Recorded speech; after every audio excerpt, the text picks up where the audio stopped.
Sabem, dentre os casos na casa espírita que nós temos a oportunidade de acompanhar, de assistir, é comum nós acompanharmos a dificuldade das pessoas em lidar com aqueles que estão em estado de desequilíbrio em virtude da religião que estes adotaram, sendo diferentes da doutrina espírita.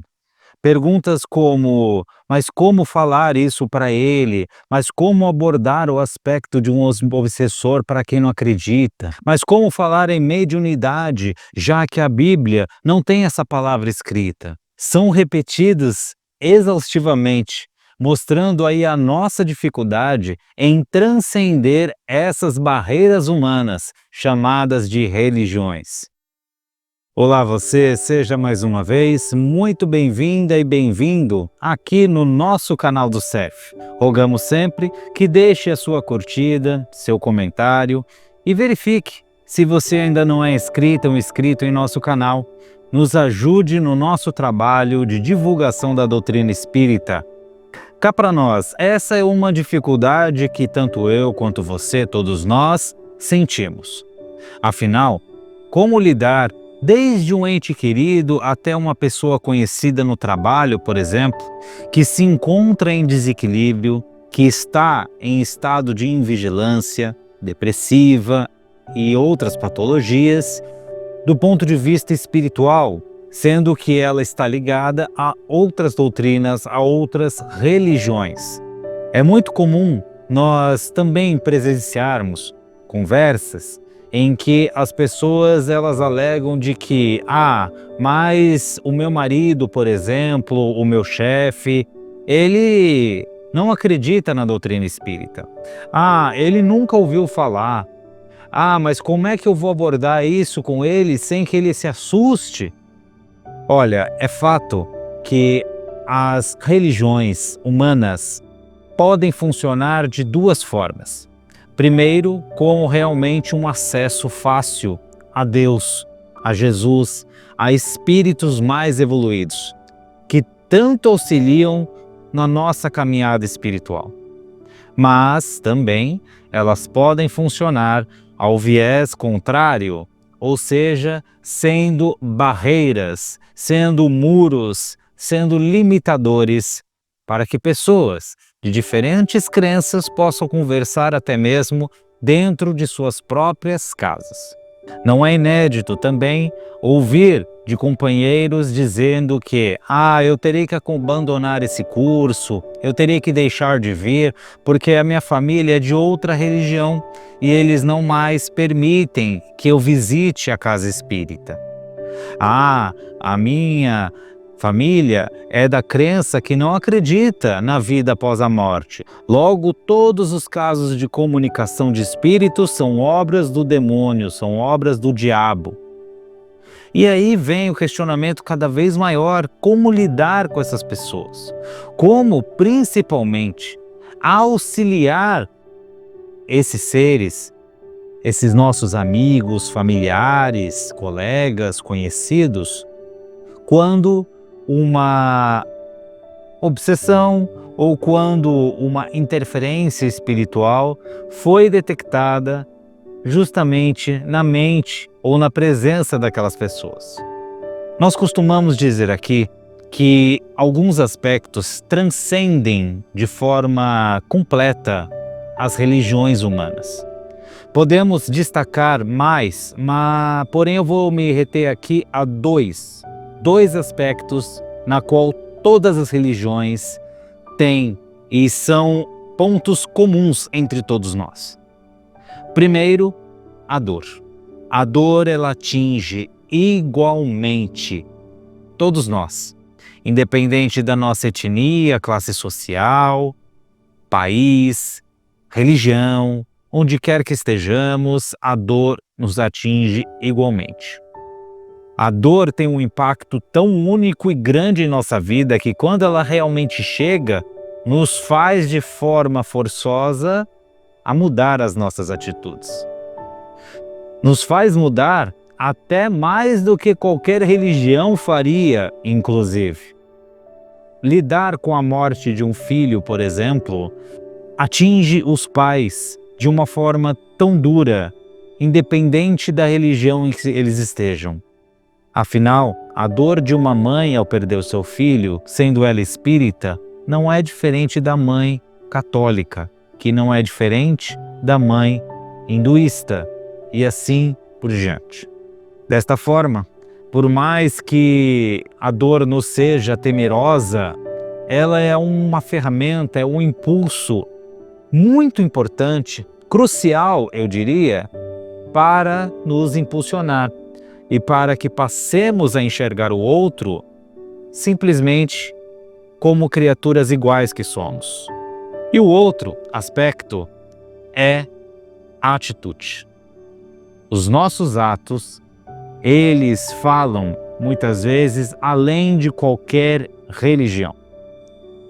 Por exemplo, quando nós demonstramos afeto, carinho, o amor, ele, assim, demonstrado de uma forma sincera, não importa se ele é um amor que vem de uma pessoa espírita ou de uma pessoa católica ou de um evangélico ou de um bandista.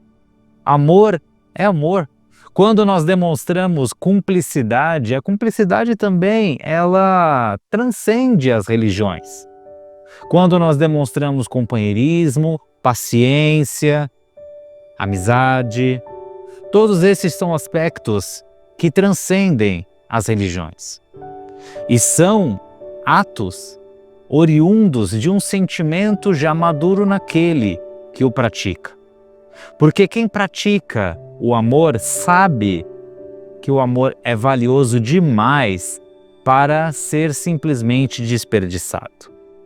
Então, a melhor recomendação a ser dada em situações na qual nós queiramos auxiliar o nosso próximo, porém este não é da religião espírita, não é da mesma religião que nós, é o exemplo. Aliás, continua sendo o exemplo. Essa ferramenta poderosíssima que é capaz plenamente de mudar as nossas vidas e mudar a vida dos outros. Se nós realmente queremos ajudar, vamos exemplificar a ajuda. Ou seja, se a pessoa se sente bem, se sente melhor, numa situação em que ela nos convida para irmos até a religião que ela pratica, por que não ir? Ah, mas é porque eu sou espírita, eu não vou na outra religião. Nós sabemos que o espiritismo está na natureza. Ele não pertence a uma casa espírita, ele não pertence a uma federação. O espiritismo é universal. Então, nós não vamos deixar de ser espíritas apenas porque estamos acompanhando uma pessoa em outra crença. E se nós deixarmos supostamente de ser, é porque os fundamentos espíritas não estavam nada consolidados no nosso coração. Muito pelo contrário, estavam mais frágeis do que nós imaginamos. Muitos de nós temos as nossas aflições exponenciadas pela solidão, pela falta de diálogo, pela falta de abertura que nós temos com as pessoas, pela falta de companheirismo, de companhia em geral que todos nós sentimos. Este é um atalho muito rápido para a depressão, inclusive. Se nós realmente queremos ajudar, queremos auxiliar aquela pessoa, por que não passar a acompanhá-la nos seus momentos de maior intimidade espiritual? Por que não simplesmente ligar, mandar uma mensagem perguntando como ela está, como ela deixa de estar, se o dia dela está sendo bom, se não está? Percebam que, independente do que for diagnosticado na casa espírita, se aquela pessoa está sendo acompanhada pelo obsessor A, B ou C, se há uma fraternidade do mal em prol daquela pessoa, rondando sua casa, fazendo da vida dela um inferno, etc., estes obsessores serão igualmente afetados quando for demonstrado amor para aquela pessoa.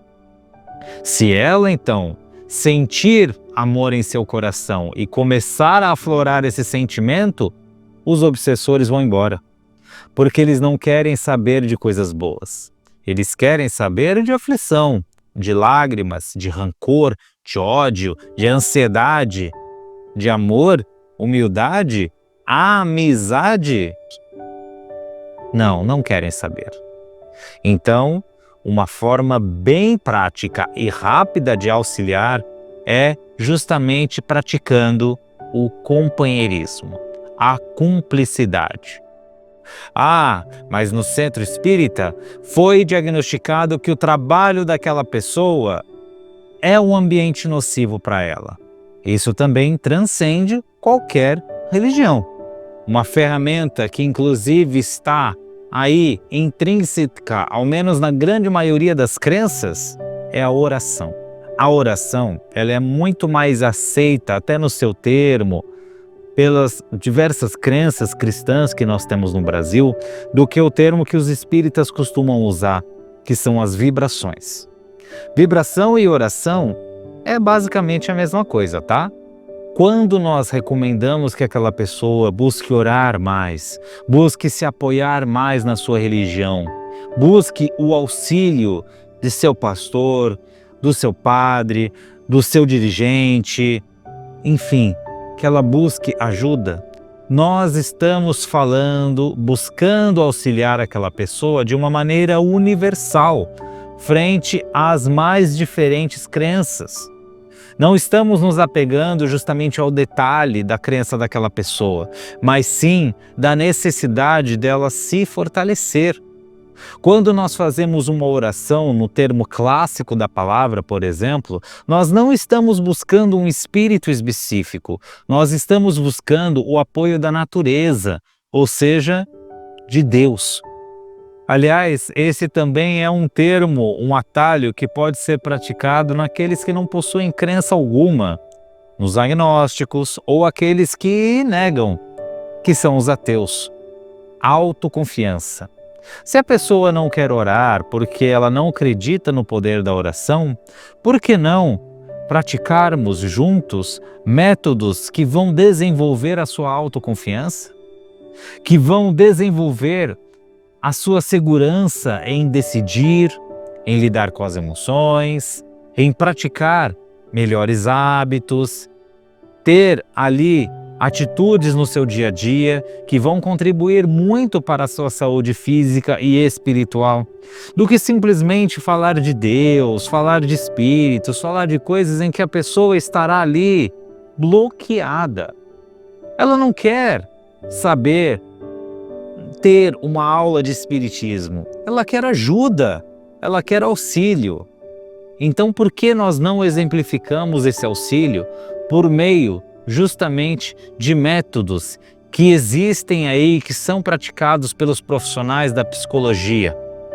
Aliás, a própria recomendação, ir junto com a pessoa a um psicólogo, a um psiquiatra, alguém que tenha condições e capacidade de prover o auxílio mental que ela merece, vão contribuir para que ela pouco a pouco se sinta melhor.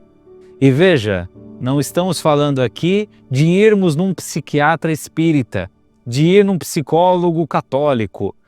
Transcende, se coloca acima das religiões. Desta forma, nós aí identificamos, em poucos exemplos, porque existem muitos mais, de situações que nós podemos abordar para auxiliar, para prestar o socorro devido àquela pessoa, independente da sua religião.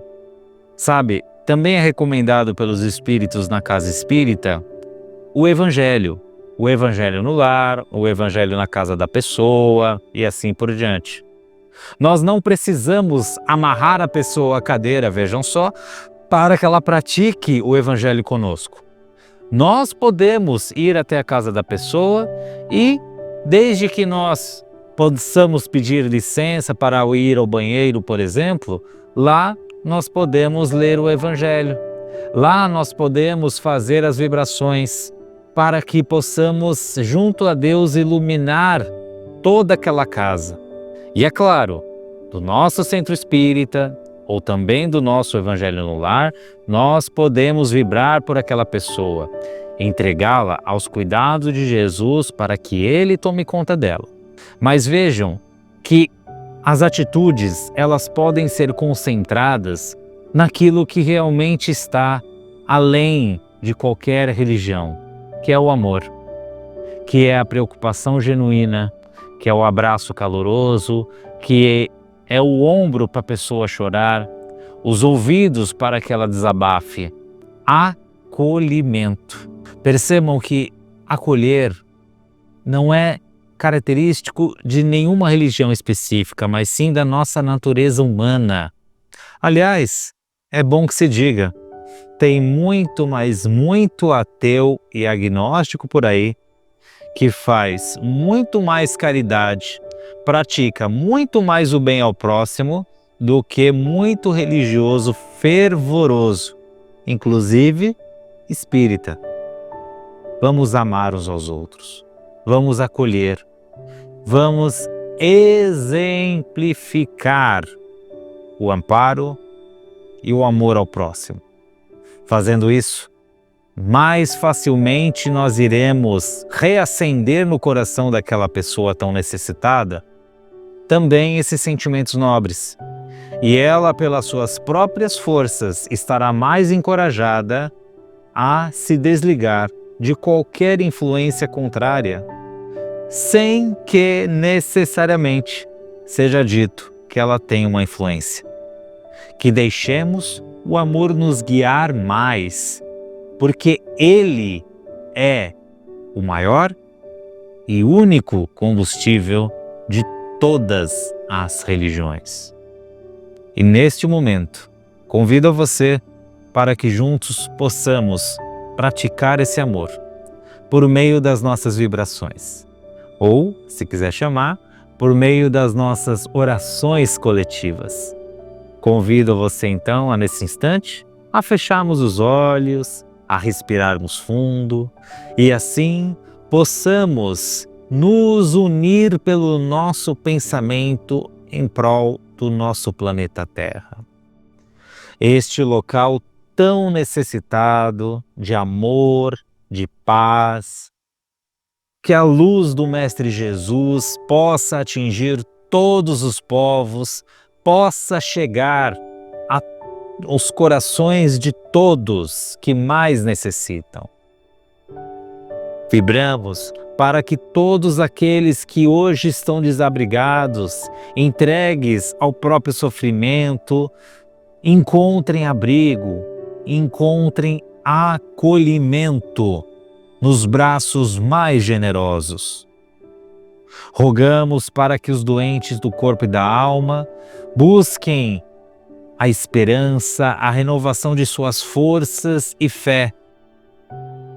Rogamos por aqueles que estão nos vales mais trevosos do umbral, bem como aqueles encarcerados, para que busquem se renovar pelo arrependimento e redenção de seus atos. Rogamos pelos lares da terra, em especial a nossa própria casa, rogando sempre que Jesus esteja conosco, amparando o nosso lar. Que Jesus ilumine todas as religiões da terra, guiando os corações para se reencontrarem com a luz de Deus nosso Pai. Que nesse momento Jesus esteja diante de nós, derramando-nos a sua energia, a sua luz e a sua paz, fortalecendo o nosso corpo, renovando os nossos pensamentos e a nossa fé interior, despertando em nós a luz do Evangelho. Rogamos também que Ele deposite as suas melhores energias nesses recipientes com água que preparamos, fluidificando e fortalecendo este líquido para que tenhamos esse aspecto a mais para sustentarmos. E vamos assim voltando os nossos pensamentos a Jesus para agradecer Agradecer por todo o amparo que nós temos dele e dos demais benfeitores espirituais, onde juntos rogamos, graças a Deus. Muito obrigado mais uma vez pela sua companhia e audiência neste vídeo. Não se esqueça de deixar aí a sua curtida e o seu comentário, compartilhando também, caso você tenha gostado, para fortalecer esse nosso trabalho. Eu me despeço por aqui. Até a próxima e um grande abraço. Tchau!